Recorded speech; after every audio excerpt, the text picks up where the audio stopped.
2024 সালে কেন্দ্রীয় বিজেপি সরকার ক্ষমতা আসার পর সংসদীয় পার্লামেন্টে ওয়াকফ সংশোধনী বিল পেশ করা হয়, কিন্তু পার্লামেন্টে অপোজিশন পার্টির বিরোধের কারণে এই বিল বর্তমানে পার্লামেন্ট জয়েন্ট কমিটির অধীনে হস্তক্ষেপ করা হয়। ওয়াকফ সংশোধনী বিল গোটা মুসলিম সংখ্যালঘু সম্প্রদায়ের ওপর কতটা প্রভাব পড়তে পারে এই নিয়ে জোর জল্পনা চলছে। বিশেষজ্ঞরাই বা কী বলছেন? গোটা দেশ জুড়ে ব্যাপক আন্দোলন চলছে এই বিল বাতিলের দাবিতে। সোশ্যাল মিডিয়ায় ব্যাপক সাড়া ফেলেছে এই বিল বাতিলের দাবি।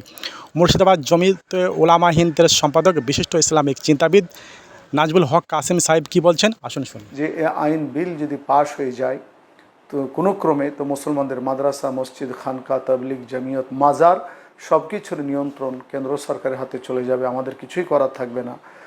বিসমিল্লাহির রহমানির রহিম।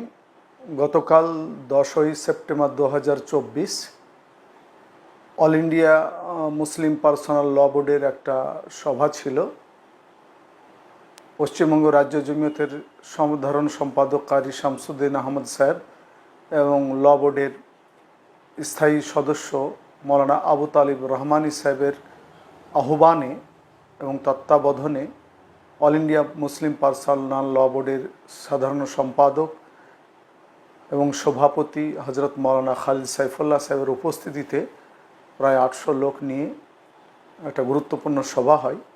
তার মূল আলোচ্য বিষয় ছিল যে কেন্দ্রীয় সরকার সংশোধনী বিল নিয়ে এসেছে ওয়াকফ বোর্ডের সম্পর্কে, ওয়াকফ সম্পত্তি সম্পর্কে। আমরা ভারতবর্ষের জাতি ধর্ম নির্বিশেষে যারা সেকুলার মাইন্ডেড তারা এবং মুসলমানদের মধ্যে নানা রকমের সংস্থা সংগঠন রয়েছে, সবাই মিলে একই সুর যে কেন্দ্র সরকার যে বিল নিয়ে এসেছে জয়েন্ট কমিটিতে আলোচনা করার জন্য এখন আলোচনা চলছে, আমরা তার রিজেকশন চাই, তার বাতিলীকরণ চাই। কোনো মতেই নতুন বিল আমরা মানতে রাজি নয়। এই জন্য যে আগে থেকে ভারতবর্ষে ওয়াকফ সম্পত্তি সুরক্ষার জন্য যে আইন কানুন রয়েছে সংবিধানে, সেটাই আমাদের জন্য যথেষ্ট। দুর্ভাগ্যবশত বিজেপি গভর্নমেন্ট, কেন্দ্রীয় সরকার এটা পার্লামেন্টে নিয়ে আসে, বিরোধী দলগুলি তার তীব্র প্রতিবাদ জানায়। এখন জিপিসিতে তার আলোচনার জন্য শুনানি চলছে। ভারতবর্ষের সমস্ত সম্প্রদায়ের মুসলমানরা মনে করেন যে হিন্দুদের সম্পত্তি, দেবত্ব সম্পত্তি, মঠের সম্পত্তি, খ্রিস্টানদের সম্পত্তি সুরক্ষার জন্য তারাই সদস্য থাকেন।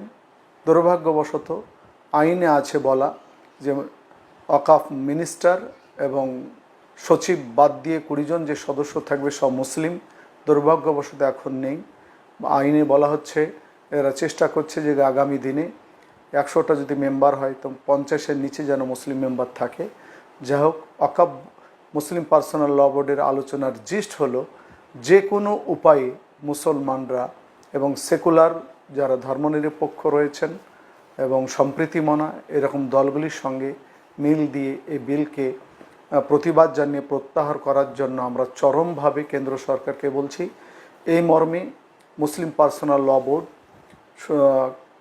কিউআর কোডের মাধ্যমে একটা ইমেল ডাটা লেখা আছে, তাতে নাম লিখে প্রতিবাদ জানালেই হবে। তা আমি মোহাম্মদ নাজমুল হক এই মর্মে আমার মুর্শিদাবাদ জেলাতে যেহেতু অনেক মুসলমান বাস করেন, তাই সমস্ত মাদ্রাসাগুলি, বেফাকুল মাদারিস, রাবেতায়ে মাদারিস ইসলামিয়া আরাবিয়া, জমিয়তের অরকার এবং মুসলিমদের বিভিন্ন রকমের তানজিম এবং সংস্থাগুলি যারা রয়েছেন, সকলের কাছে আবেদন যে আগামী শুক্রবার পর্যন্ত আমাদের ইমেলের মাধ্যমে প্রতিবাদ জানানোর সুযোগ। তাই আজ বুধবার, আগামী বৃহস্পতি এবং শুক্রবার সমস্ত রকমের পঠন পাঠন বন্ধ করে কিউআর কোডটাকে ছাপিয়ে মসজিদে মসজিদে রাখা, পাড়ায় মহল্লায় যাওয়া, ছাত্র শিক্ষকদের মাদ্রাসার সমস্ত রকমের পঠন বন্ধ করে, যেমন আমাদের জেলার জলিলিয়া মাদ্রাসা, কেদারতলা মাদ্রাসা, মুফতি ইসরাইল সাহেবের নেতৃত্বে, মৌলানা আবু বকর সাহেব এবং জাজি সাহেবের নেতৃত্বে জলিলিয়া মাদ্রাসা বন্ধ করে ওরা কাজে নেমেছে। আমরা যুব সম্প্রদায়কে বলবো যে মুসলিম পার্সোনাল ল বোর্ডের যে কিউআর কোড সোশ্যাল মিডিয়ায় ব্যাপকভাবে চলছে, আমাদের এই গ্রুপেও দেওয়া হচ্ছে, আপনারা এগুলিকে প্রিন্ট করুন, যুব সমাজের কাছে যান, বক্তব্য লেখাই আছে এই আইনটাকে রিজেকশন করার জন্য। আপনারা দয়া করে ইমেল পাঠান। গত 10 তারিখ সকাল 8টা পর্যন্ত 89 লক্ষ ইমেল গেছে।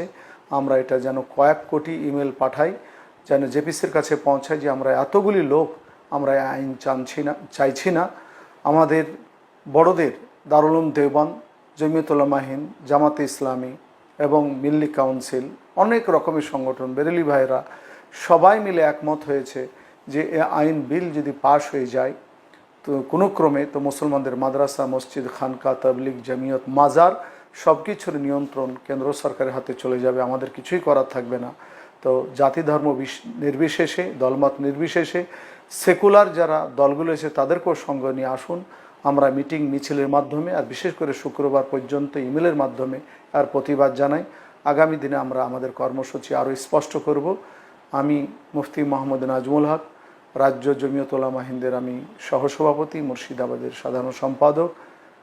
সকলের কাছে বিনীত নিবেদন রইল এই কাজে আপনারা সামিল হবেন। আসসালামু আলাইকুম।